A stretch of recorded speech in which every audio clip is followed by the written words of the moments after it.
Whoa, whoa, whoa, whoa, whoa, shut it off, shut it off. This is my Nova. In the last episode, we uncovered it from a forest where it had been for the last 30 years. Things weren't looking good. All those years of neglect had really taken their toll. But we got the car home and gave it a long overdue bath. But the interior had to be the highlight. It had become a fully natural environment. And then after hours upon hours of cleaning, we even managed to get the iconic canopy roof to work. Do give it a watch. The car was far from perfect, but it had hope. And that roof never ever gets old. But I do need to find a better way of getting out of it. Anyway, what's the plan for today? It's engine time. But what is it? Well, it's a 1500 Alpha Boxer engine, commonly found in the Sprint and the Sud, both pretty unusual cars. Now, I have not touched this engine, I've barely looked at it, so we're doing this one together. But honestly, I'm not feeling too hopeful. Fiberglass bodywork can maybe endure 30 years in a forest, but an Italian engine, I'm not so sure, and this thing wasn't covered at all. Oof. Well, that's not a sight that fills me with much hope. But let's get this thing cleaned up and see what we're left with.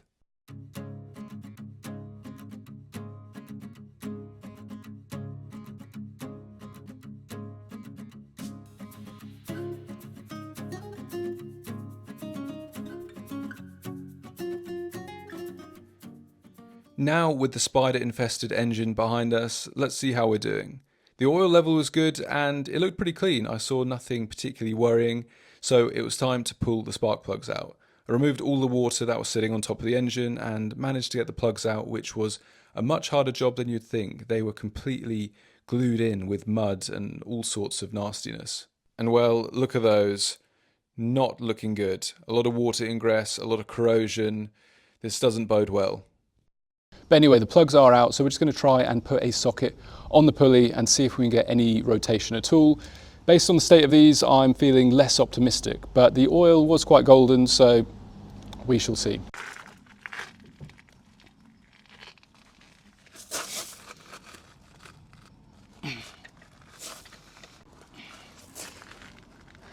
That's pretty solid.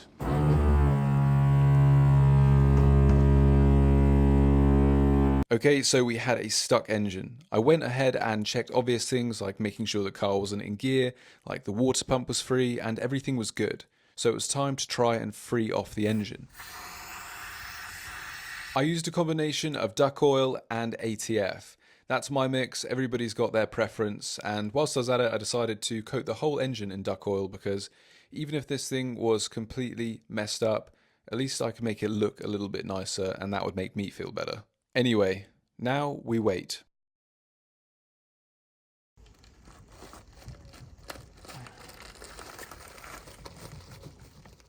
It was still completely stuck, but before I gave up all hope, I wanted to call my friend Scott. If anybody could break it free, it was him. Yeah, that is not moving at all. Then, as if by magic, it wasn't technically the right way, but in cases like this, you sort of just have to go with it and hope for the best. But the celebrations didn't last long. But it does feel a bit weird. Yeah. A bit wonderful. It don't feel... Now it sounds like a valve snapping shut. That's what that sounded like. A valve snapping shut could happen for a lot of reasons. Most likely in this case, it is gunked up and it can't smoothly go in and out. This means the engine won't seal and you can't safely run it. At least not without a partial rebuild. But let's take a look. There she goes. That was not intentional. So you can see where the moisture's gotten in, look. Yeah. There we go, look. That's stuck wide open. I'm just going to gently turn that round. Let the piston... I know it's not right before anyone goes shouting, but we don't any other... There we go.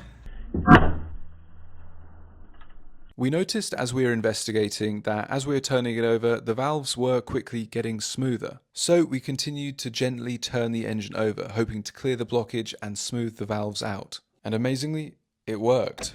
We can now see that that valve there is returning.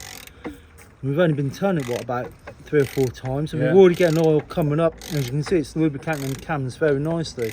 After lots of gentle rotations, we felt confident that the valves were in good working order and that the engine was nicely lubricated. So the next thing to do was to try and make the engine turn over under its own steam using the starter motor. Yeah.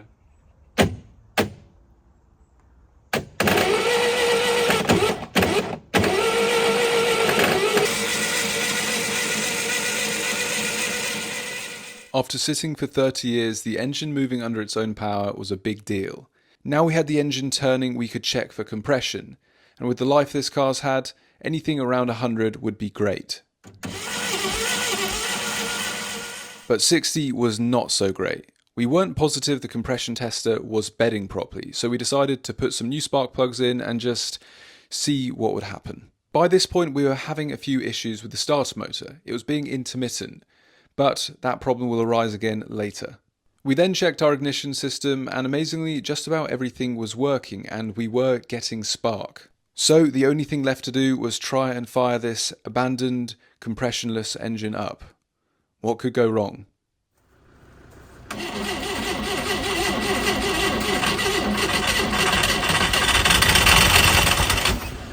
Well, I'll be darned. Bloody hell. I'll be darned. I'll be darned.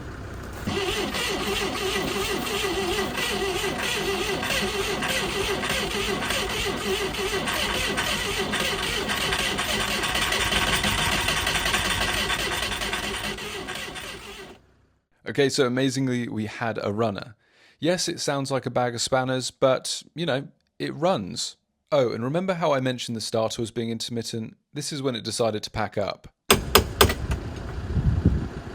It was toast, so I ordered a replacement. But to get the original one out, I had to remove the fuel tank in order to get access to the starter bolts. Access to disconnect the fuel tank was really, really poor, but someone had had this problem in the past, as there was this nice quick release panel. So I undid it, and there it went.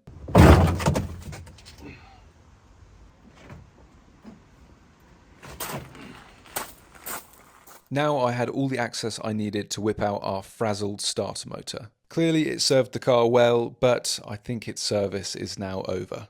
And while I was waiting for a replacement, it seemed a good time to clean out our very, very, very nasty fuel tank. So all you need is a bunch of white vinegar, bicarbonate of soda, salt, and some change varying in weight. £4.72 should do it. Put the change in and shake it up. Remember to count how much you put in there, as you don't want any of that left behind. Once you've loosened all that rust, get your change out and fill it with water. And keep rinsing it until the water runs clear. Then seal it up, and it is time to fill it all the way with your white vinegar. Then add some salt and let that thing fester for at least 1 day.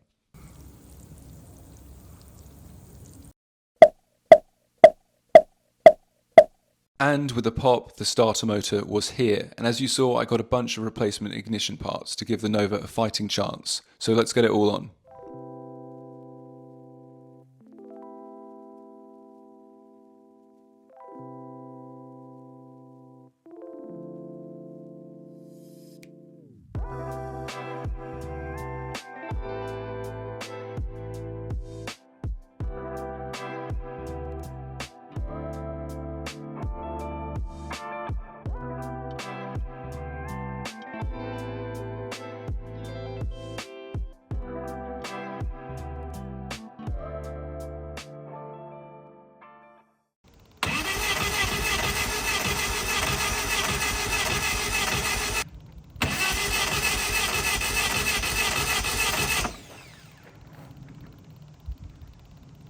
So the engine was turning, we had really good spark, and fuel was getting to at least the carburetors, but no fire.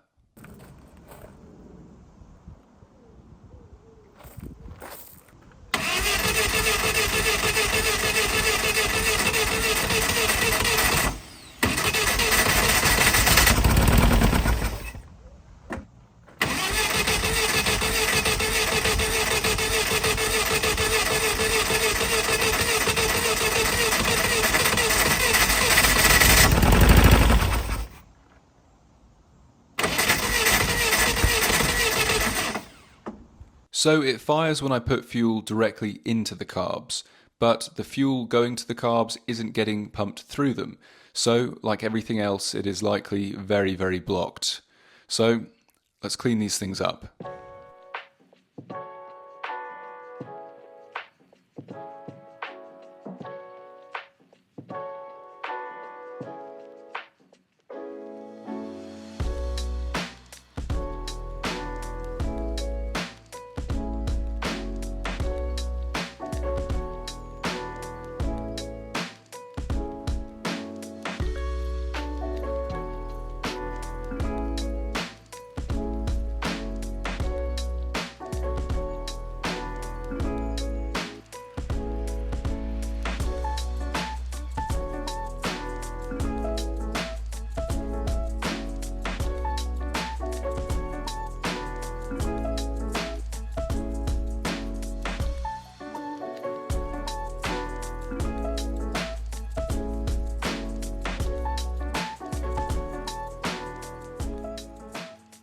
Well, they look a lot better, and with all the passages cleaned out, they will hopefully work a lot better. They were so gunked up, it's no wonder it wasn't pumping fuel. And for no logical reason, I decided to clean the engine up just a little bit. We had nice clean carbs, so it felt right.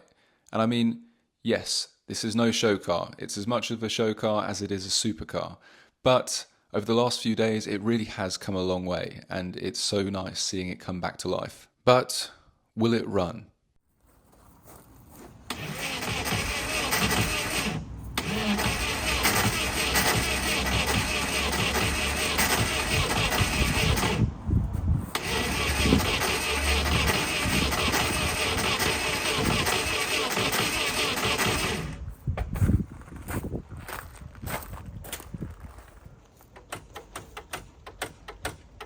Somewhere, yeah. Yeah, good.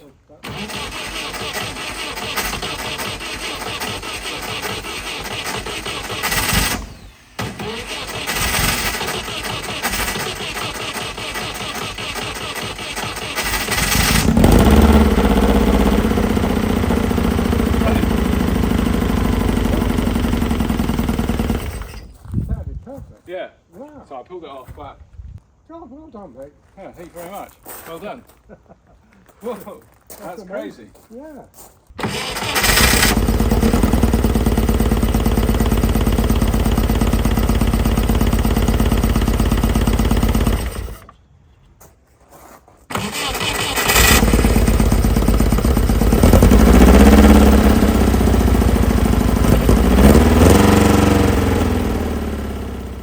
Amazingly, after 30 years, we had a runner.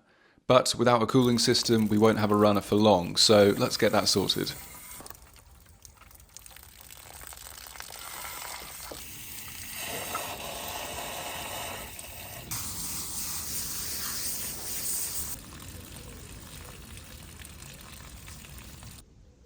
That's one. Yeah. Good.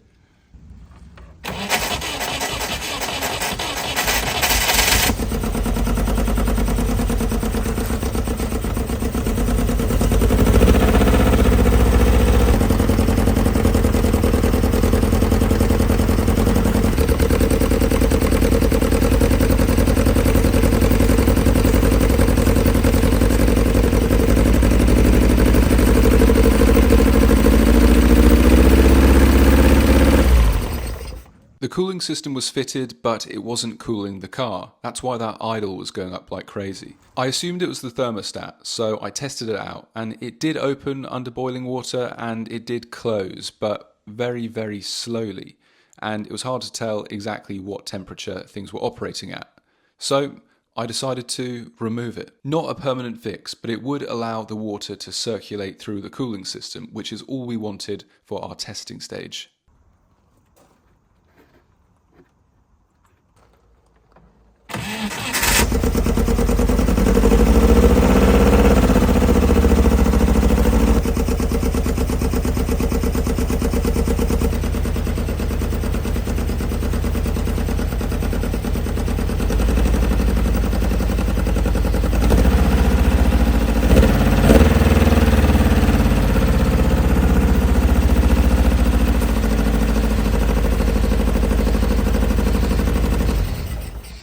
Okay, so after 25 to 30 years, the Nova now runs, which is kind of amazing, and it's now running pretty well. It took a little bit of time to sort out the cooling, which definitely needs a lot of reimagining, but it is cooling, it's sounding level, and the engine seems to sound pretty good, especially since 2 days ago it was completely seized solid. I don't want to push my luck, but we've gone this far and I really would like to see if we can get the car to move. Obviously the belts haven't been changed in 20 plus years, but they look in pretty good condition. Not good enough to do a road trip, but there's no fraying. They don't seem particularly dry or cracked or anything like that. So I think we've got enough life in them just to move it back and forwards a little bit and maybe just drive it around the yard.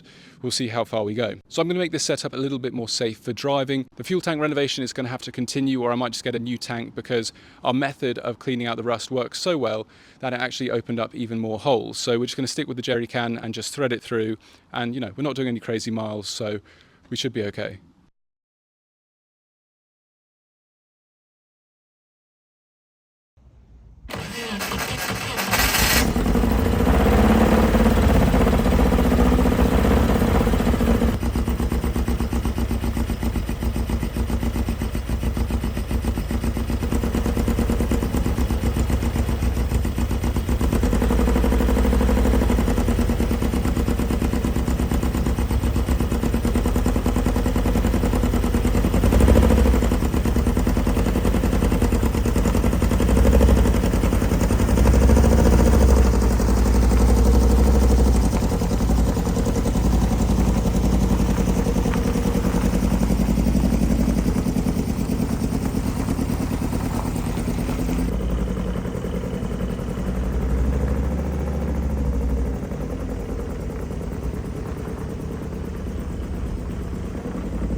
I do, yeah. It suits you, it matches your outfit.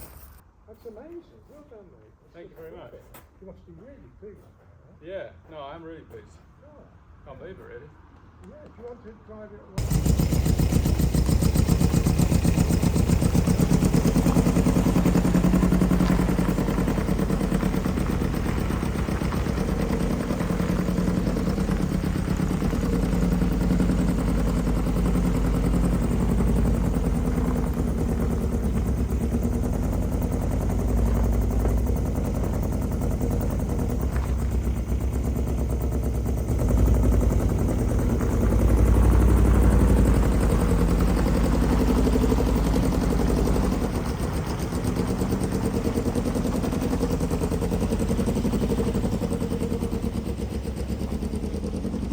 Is this safe? No. Is this sensible? No. Is there any stabilisation on my gimbal? No. Are we going to do it?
The £10 fuel pump broke.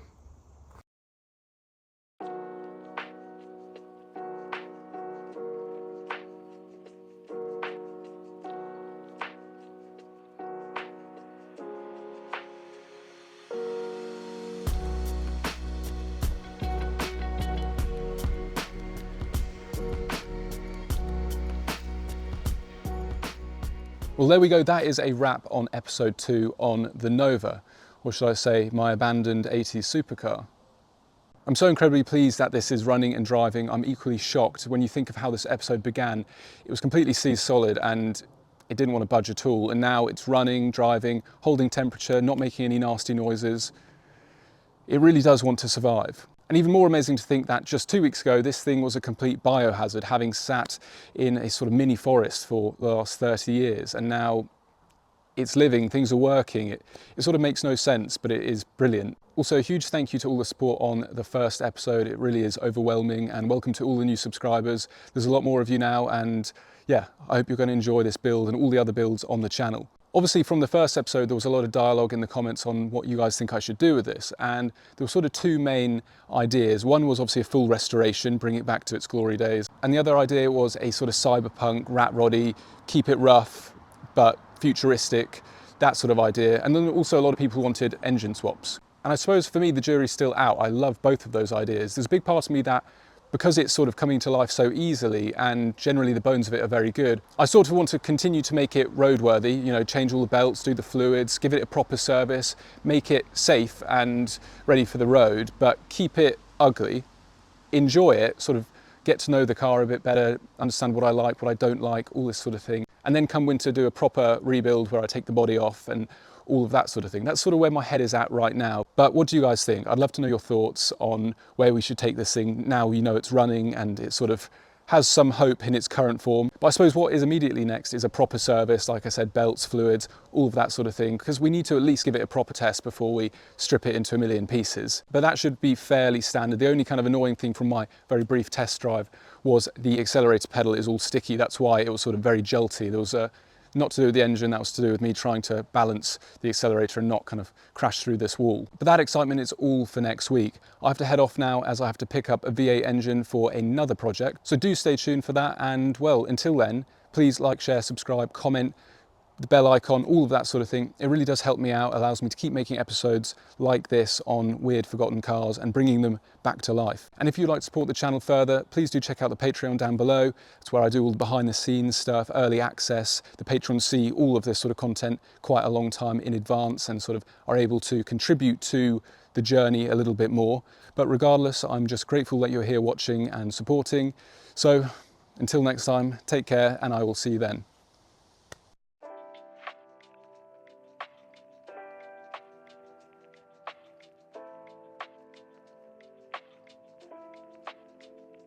Hey, look at that, Scott.